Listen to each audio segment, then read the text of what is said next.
Students,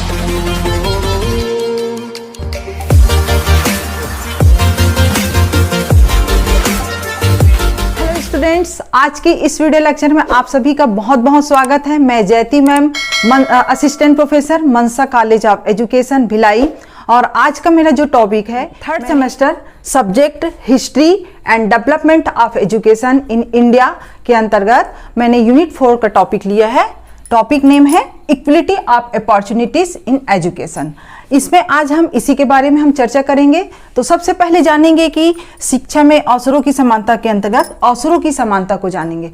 तो हम जानेंगे कि अवसरों की समानता में आज के दौर में क्या चल रहा है।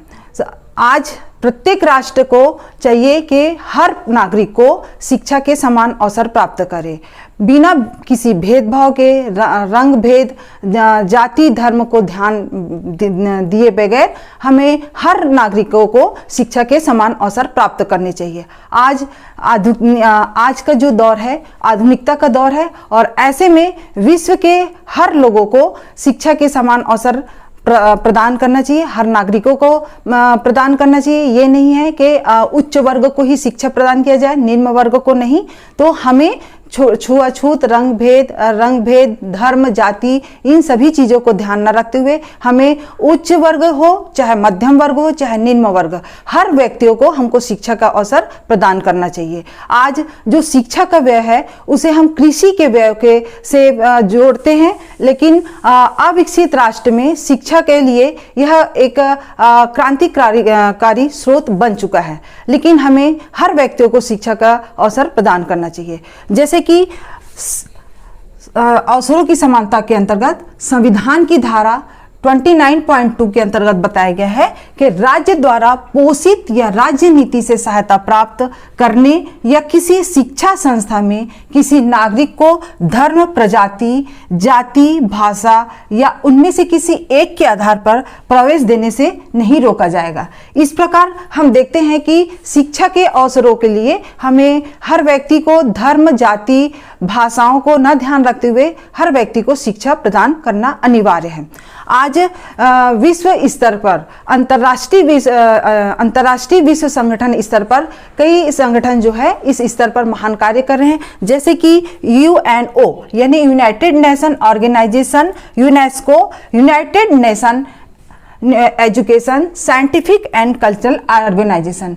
ये जो संस्थाएं हैं इस दिशा की ओर बहुत अच्छे ढंग से कार्य कर रहे हैं और हमेशा हर लोगों के लिए बहुत अच्छे कार्य करते हुए आगे बढ़ते जा रहे हैं। संयुक्त राष्ट्र संघ में विश्व मानवीय अधिकार के अंतर्गत निम्नलिखित क्षेत्रों में समान अवसरों की अवधारणा को स्वीकार किया है, जिसके अंतर्गत पहला जो अधिकार है नागरिक अधिकार यानी सिविल राइट्स। इसमें हम देखेंगे बहुत सारे ऐसे पॉइंट्स हैं जिसको हम इसके अंतर्गत जानेंगे। पहला है स्वतंत्रता, यानी व्यक्ति जो है स्वतंत्र रूप से अपने जीवन का निर्वाह कर सकता है। दूसरा पॉइंट है जीने का अधिकार, यानी व्यक्ति अपने जीवन का जीने का अधिकार है। किसी भी व्यक्ति के जीवन में हम रोक टोक बाध्य नहीं कर सकते, वह पूर्ण रूप से स्वतंत्र होकर अपने जीवन का निर्वाह कर सकता है। थर्ड पॉइंट है सुरक्षा का अधिकार, यानी हर व्यक्ति को सुरक्षा का अधिकार प्राप्त है। सरकार के द्वारा जो भी सुरक्षा प्राप्त है वह हर व्यक्ति को नागरिकता के अधिकार के अंतर्गत प्राप्त है। चौथा पॉइंट है दंड नहीं, यानी हम कोई भी व्यक्ति को बिना किसी कारण के, बिना किसी अपराध के दंड प्रदान नहीं कर सकते।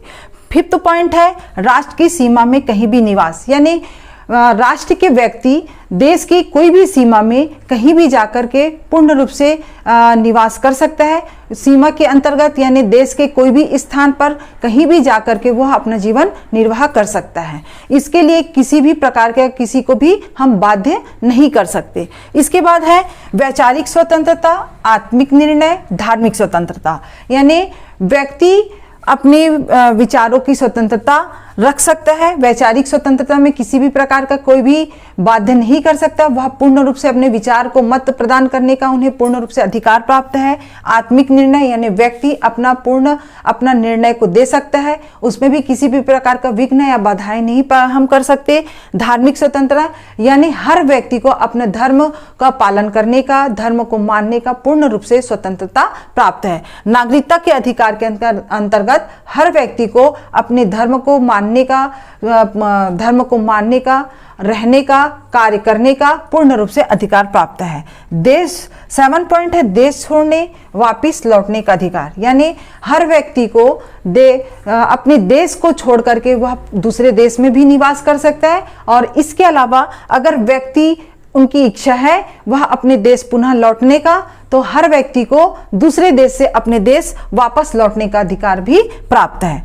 8 पॉइंट है शांतियुक्त तरीके से एकत्रित होने का अधिकार। इसका मतलब है हर व्यक्ति को अपने जहां पर भी वे निवास करते हैं, जिस स्थान पर वह रहते हैं, वहां पर हर व्यक्ति एक जगह शांतिपूर्वक वहां पर एकत्रित हो सकते हैं। अगर आप कोई भी कार्यक्रम करवाते हैं या करते हैं तो व्यक्ति एक जगह एकत्रित हो सकते हैं, और इसके अलावा व्यक्ति समूह में भी रह करके कार्य कर सकते हैं।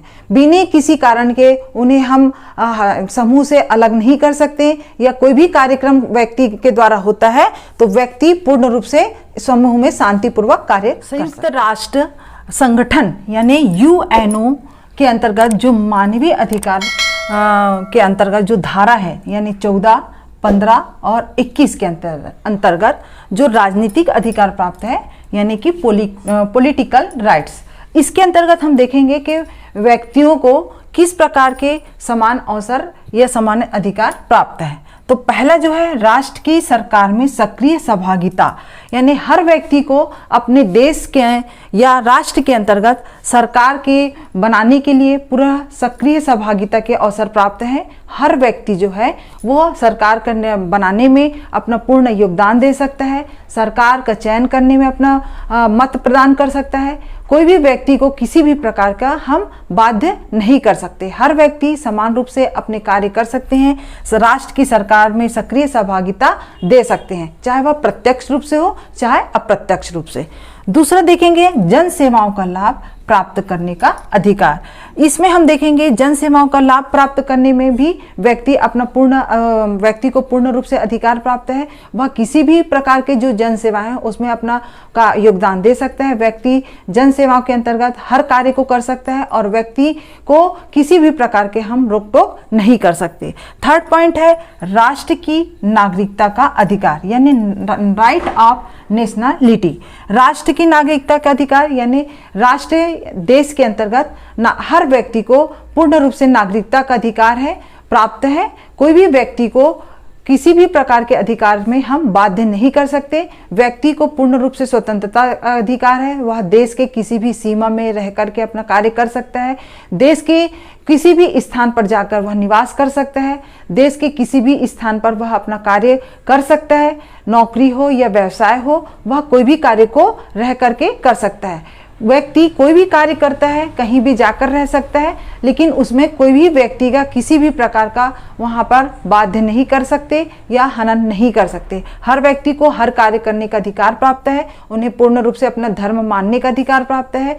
हर व्यक्ति को हर कार्य करने का पूर्ण रूप से अधिकार प्राप्त है। इसके बाद देखेंगे राष्ट्र की सरकार जनता की इच्छा शक्ति पर निर्भर, यानी हमारे राष्ट्र में अगर हम सरकार का निर्माण करते हैं तो वह भी जनता की इच्छा शक्ति के ऊपर निर्भर करता है।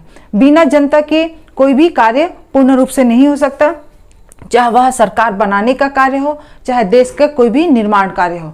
इसमें जनता की इच्छा शक्ति पर ही हर कार्य होता है। इसलिए जनता की इच्छा शक्ति के द्वारा जनता स्वयं प्रत्यक्ष रूप से अपना मत प्रदान करता है, और कई व्यक्ति जो है कहीं किसी कारणवश कहीं बाहर है तो उन्हें गुप्त मतदान देने का भी अधिकार प्राप्त है। इसके बाद नेक्स्ट पॉइंट है अन्य देशों में शरण ग्रहण करने का अधिकार। हर व्यक्ति को, चाहे वह देश के बाहर हो चाहे देश के अंदर हो, हर व्यक्ति को देश में शरण लेने का, शरण ग्रहण करने का अधिकार भी प्राप्त होता है। बाहर के व्यक्ति भी आकर के हमारे देश में रह सकता है, और हमारे देश के व्यक्ति भी बाहर जाकर के अदर देशों में भी शरण ले सकता है। तो इस प्रकार हर व्यक्ति को शरण लेने का अधिकार प्राप्त है, चाहे वह अपने देश में हो चाहे वह देश के बाहर दूसरे देश में भी रह सकते हैं, और देश की सरकार की अनुमति से वह उस देश में अपना जीवन यापन कर सकता है। हाँ, अब हम नेक्स्ट देखेंगे विश्व मानवीय अधिकार के अंतर्गत 3rd जो पॉइंट है आर्थिक अधिकार, यानी कि इकोनॉमिक राइट्स। इसमें अंतर्गत जो धाराएं हैं 17, 22, 23, 24 तथा 25 जी, ये जो धाराएं आर्थिक रूप से व्यक्ति को स्वतंत्रता प्रदान करती है। इसमें हम देखेंगे कि व्यक्ति किस प्रकार अपनी आर्थिक रूप से अधिकार प्राप्त करता है। जैसे पहला है सामाजिक सुरक्षा। इसके अंतर्गत हम देखते हैं कि व्यक्ति समाज में रहकर जो भी अपनी स्थायी संपत्ति बनाता है, आर्थिक रूप से जो भी अपना कमाई करके पैसा धन एकत्रित करता है, उसे व्यक्ति सामाजिक रूप से अपना संपत्ति को स्थायी रूप से रख सकता है, अपनी स्थायी संपत्ति को बनाकर रख सकता है। उसमें किसी भी व्यक्ति का किसी भी प्रकार से बाध्य या हनन या उनमें रोक टोक या लेन देन नहीं कर सकता है। व्यक्ति के स्वयं के द्वारा कमाई हुई संपत्ति को वह अपने सुरक्षित रख सकता है। उन्हें सरकार की तरफ से सामाजिक सुरक्षा प्राप्त होती है। इसमें किसी भी प्रकार का बंधन नहीं होता है। दूसरा हम पॉइंट देखेंगे, सामाजिक जीवन निर्वाह हेतु आर्थिक भत्ते की व्यवस्था। यानी व्यक्ति अगर समाज में रहता है और व्यक्ति अगर निम्न स्तर के हैं या व्यक्ति किसी कारणवश से पेशेंट है यानी रोगग्रस्त है या किसी भी प्रकार से अगर उन्हें नौकरी प्राप्त नहीं है, व्यक्ति गरीबी स्तर के नीचे से हैं, तो उन व्यक्ति बेरोजगार हैं, तो ऐसे व्यक्तियों की सरकार के द्वारा उन्हें सामाजिक सुरक्षा प्राप्त होती है। सरकार के द्वारा उन्हें आर्थिक रूप से भत्ता प्रदान किया जाता है, जिसके माध्यम से वह अपने जीवन का निर्वाह कर सकता है। जैसे कि इसमें अशक्त, रोगी, बेरोजगार ऐसे व्यक्तियों को सरकार के द्वारा उन्हें आर्थिक रूप से भत्ता प्रदान किया जाता है महीने के महीने। तीसरा पॉइंट देखेंगे, राष्ट्र को बेरोजगारी से रक्षा। यानी यहाँ पर भी राष्ट्र के जो सरकार है उनका दायित्व होता है कि जो बेरोजगार व्यक्ति होते हैं उन्हें या तो नौकरी दे यानी या फिर उनके लिए कुछ ऐसे रोजगार की व्यवस्था करे जिसके अंतर्गत व्यक्ति अपना जीवन का निर्वाह कर सकते हैं। तो इस प्रकार उन्हें बेरोजगारों से उनकी रक्षा किया जाता है। उन्हें समय समय पर कोई कार्य दिया जाता है या व्यवसाय दिया जाता है या उनके लिए ऐसे उद्योगों की व्यवस्था किया जाता है जिसमें व्यक्ति थोड़े से ही आर्थिक अपना रुपए पैसे लगा करके वह अपना रोजगार का निर्माण कर सकता है या रोजगार को शुरू कर सकता है। इसके बाद है चौथा, समान रूप से वेतन प्राप्त करने का अधिकार। इसके अंतर्गत हम देखेंगे व्यक्ति जो है अगर कहीं भी कार्य करता है अपना, चाहे वह उद्योग करे चाहे किसी भी क्षेत्र में कोई नौकरी करता है, तो व्यक्ति जिस क्षेत्र में है और जिस लेवल पर वह कार्य करते हैं तो उन्हें उस अधिकार से उनको समान रूप से वेतन प्राप्त करने का अधिकार है। व्यक्ति को एक जैसा ही ध्यान रखते हुए उनको वेतन प्रदान करना चाहिए। व्यक्ति जितने समय के लिए वो कार्य करता है, जितना उन्हें अनुभव प्राप्त होता है, तो उनके अनुसार उन्हें समान रूप से वेतन प्रदान किया जाना चाहिए। किसी भी प्रकार का भेदभाव या छुआछूत या लिंग भेद नहीं किया जाना चाहिए। फिफ्थ पॉइंट है विश्राम एवं मनोरंजन। यानी सामाजिक आर्थिक अधिकार के अंतर्गत व्यक्ति को विश्राम एवं मनोरंजन का भी अधिकार प्राप्त है। व्यक्ति कहीं भी जा करके अपने आप को वहां पर विश्राम कर सकता है। विश्राम के अंतर्गत व्यक्ति किसी भी क्षेत्र में घूमना फिरना या मनोरंजन करने का उन्हें पूर्ण रूप से अधिकार प्राप्त है। 6 पॉइंट देखेंगे, उचित मानदंडों के अनुरूप जीवन यापन करने का अधिकार। यानी व्यक्ति समाज में रहकर एक सामाजिक व्यक्ति होता है, तो समाज में रहकर व्यक्ति अपने जीवन यापन नियम कायदे के अनुरूप अपना जीवन यापन कर सकता है। व्यक्ति को सामाजिक अधिकार प्राप्त है और व्यक्ति को सामाजिक अधिकार के अंतर्गत ही अपने जीवन का निर्वाह करना चाहिए। उसमें भी व्यक्ति को किसी भी धर्म का हनन रोक टोक या उनके धर्म को किसी भी प्रकार से हम बाध्य नहीं कर सकते। अब हमारा नेक्स्ट पॉइंट है विश्व मानवीय अधिकार के अंतर्गत सामाजिक अधिकार यानी कि सोशल राइट्स। इसके अंतर्गत जो अधिकार प्राप्त है इसमें देखेंगे हम निश्चित आयु वर्ग के अंतर्गत। यानी निश्चित आयु वर्ग के प्रत्येक व्यक्ति को, राष्ट्र के प्रत्येक व्यक्ति को, अगर व्यक्ति युवक हो या युवती, अगर बच्चे जो हैं एक पूर्ण आयु प्राप्त कर लेते हैं यानी मैच्योर हो जाते हैं, तो वहाँ पर लड़के हो चाहे लड़कियों, उनको पारंपरिक रूप से विवाह करने का अधिकार प्राप्त है। वह पारंपरिक रूप से विवाह कर सकते हैं या स्वयं स्वेच्छा से भी अगर पसंद है तो वह स्वेच्छानुरूप भी विवाह करके अपना परिवार का निर्माण कर सकता है। इस प्रकार एक निश्चित आयु वर्ग के अंतर्गत युवक युवती को पूर्ण रूप से विवाह विवाह करने का अधिकार प्राप्त है, वह चाहे सामाजिक रूप से शादी हो, विवाह हो या फिर मनपसंद हो, दोनों ही रूप में वह विवाह कर सकते हैं और अपने परिवार का निर्माण कर सकते हैं। दूसरा पॉइंट देखेंगे शिक्षा ग्रहण करने का अधिकार, यानी राष्ट्र के प्रत्येक व्यक्ति को शिक्षा ग्रहण करने का अधिकार प्राप्त है, चाहे वह छोटे आयु वर्ग के रूप में हो, चाहे बड़े आयु वर्ग के हैं व्यक्ति हो, सभी वर्ग के व्यक्तियों को, सभी धर्म के लोगों को पूर्ण रूप से शिक्षा ग्रहण करने का अधिकार है। वह कहीं भी राष्ट्र के कोई भी स्थान पर, कोई भी क्षेत्र में, कोई भी राज्य में जाकर के वह शिक्षा को ग्रहण कर सकता है। प्रारंभिक शिक्षा अनिवार्य रूप से निःशुल्क, यानी कि सरकार के द्वारा अधिकार प्राप्त है कि देश के या राष्ट्र के हर बच्चों को प्रारंभिक शिक्षा है जो अनिवार्य रूप से उन्हें निःशुल्क प्रदान किया जाए। कोई भी बच्चे हो, चाहे वह ग्रामीण स्तर के हो, चाहे शहरी स्तर के हो, हर बच्चों को प्रारंभिक शिक्षा जो है निःशुल्क रूप से प्रदान किया जाए। इस प्रकार हर बच्चों को सरकार की द्वारा निःशुल्क शिक्षा प्रदान करने का अधिकार प्राप्त है। 4 पॉइंट देखेंगे मातृत्व व बाल्य अवस्था की देखभाल, राष्ट्र का दायित्व, यानी कि हर राष्ट्र का एक अधिकार होता है, एक उनका दायित्व होता है कि जो मातृत्व होते हैं यानी माता होती हैं और उनके बाल जो बच्चे होते हैं उनकी देखभाल करने का पूर्ण रूप से उनका एक दायित्व होता है, इनका एक जिम्मेदारियां होती हैं कि जो माता होती हैं, बच्चे जब होते हैं तो उस समय उन्हें विशेष देखभाल की आवश्यकता होती है। तो ऐसे में सरकार का एक जिम्मेदारी होता है कि वे मातृत्व और बाल्य अवस्था की देखभाल के लिए उनकी व्यवस्था की जाए। 5th पॉइंट है विभिन्न जाति धर्म यानी पारस्परिक स्नेह, धैर्य एवं मित्रता, यानी राष्ट्र में हम कोई भी जाति, कोई भी धर्म के लोग हो, उन्हें पारस्परिक स्नेह, धैर्य और मित्रता के साथ रहने का पूर्ण रूप से अधिकार है। वह शांतिपूर्वक समूह में रहकर जीवन यापन कर सकते हैं, पारस्परिक स्नेह के साथ, पारस्परिक धैर्य के साथ, वह धैर्य के साथ कोई भी कार्य को कर सकता है, मित्रता पूर्वक अपना जीवन निर्वाह कर सकता है। इस प्रकार कोई भी धर्म में किसी भी प्रकार का मतभेद नहीं होना चाहिए। हर धर्म को एक दूसरे के साथ मिलजुल कर कार्य करना चाहिए, मित्रता पूर्वक व्यवहार करना चाहिए और धैर्य को साथ अपना कार्य को करना चाहिए। अब हमारा नेक्स्ट पॉइंट है विश्व मान्य अधिकार के अंतर्गत सांस्कृतिक अधिकार यानी कल्चरल राइट्स। इसके अंतर्गत हम देखेंगे कि सांस्कृतिक अधिकार में व्यक्ति किस किस प्रकार के अधिकार को प्राप्त कर सकता है, वह अपनी संस्कृति को किस प्रकार से आगे बढ़ा सकता है। तो पहला इसमें जो बताया गया है सामुदायिक क्रियाकलापों में सहभागिता।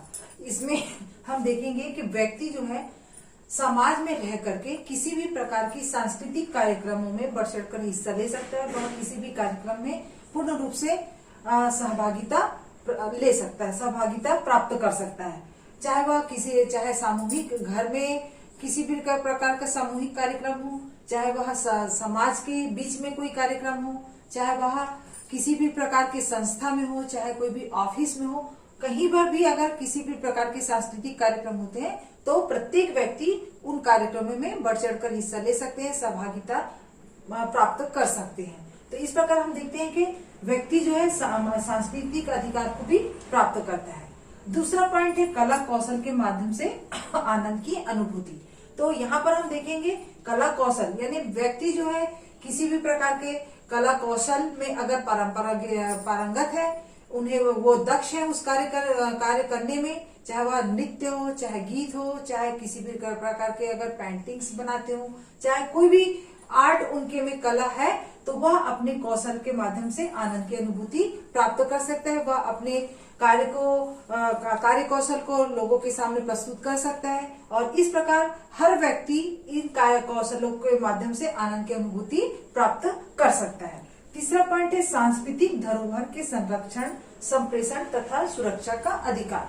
हर व्यक्ति का दायित्व होता है कि वह अपनी सांस्कृतिक धरोहर को बनाकर रखे, सांस्कृतिक धरोहर का संरक्षण रख सके, वह अपने इन सांस्कृतिक धरोहर के बारे में लोगों को अवेयरनेस कर सके, संप्रेषण के माध्यम से लोगों को इसके बारे में बता सके तथा सुरक्षा का भी अधिकार हमें प्राप्त है। हम अपने संस्कृति को जानते हैं, समझते हैं और इनको सुरक्षा करना भी हमारा दायित्व होता है। तो इस प्रकार सांस्कृतिक अधिकार के अंतर्गत हर व्यक्ति का दायित्व होता है, हर व्यक्ति की एक जिम्मेदारी होती है कि वह अपनी संस्कृति को बनाए रख सके, लोगों को जागरूक कर सके, संप्रेषण के माध्यम से लोगों को बता सके हमारी संस्कृति क्या है, हमारी संस्कृति का सुरक्षा क्या करना है, कैसा करना है, उन्हें हमें कैसे संभाल कर रखना है, इनके बारे में हमें लोगों को बताना और उन्हें जागरूक करना हमारा अधिकार है और हम सभी इसको बना के रख सके, यही हमारा एक सुरक्षा का अधिकार है।